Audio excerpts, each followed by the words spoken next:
ওরে মজার আলু ভর্তা। তা আরো ভাত খাওয়া যাবে।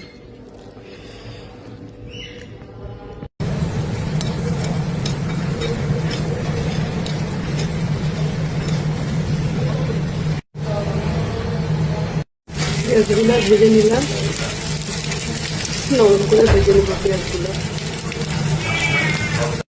দেখি এটা আমার ডলতে দেখি ভালো লাগে, আর শুকনো মরিচের গন্ধটা।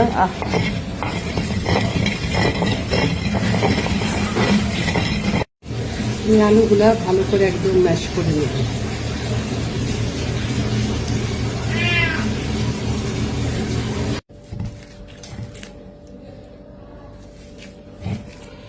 শুকনো মরিচ দিয়ে, শুকনো মরিচটা আগে ডলে নিয়েছি। এখন দেখো পেঁয়াজ ভাজায় দিয়ে দিলাম। এখন এটা ভালো করে ডলে নিতে, যত মারবে তত মজা।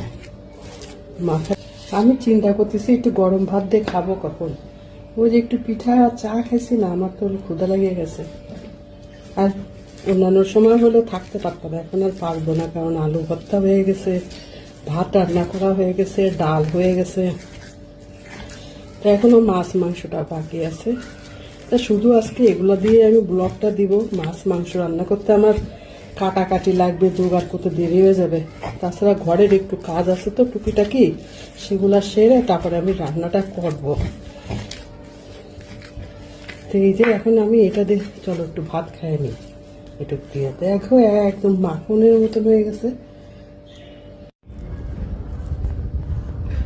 দেখো 2 চামচ গরম ভাত নিয়ে আসছি আমি এখন, এটা একটু খাবো। আর আমার এই খেয়ে আগে তারপরে কথা বলি। ধোয়া ওঠা গরম ভাত দেখো। একটু ডাল নেই তাহলে আরো ভালো লাগবে না।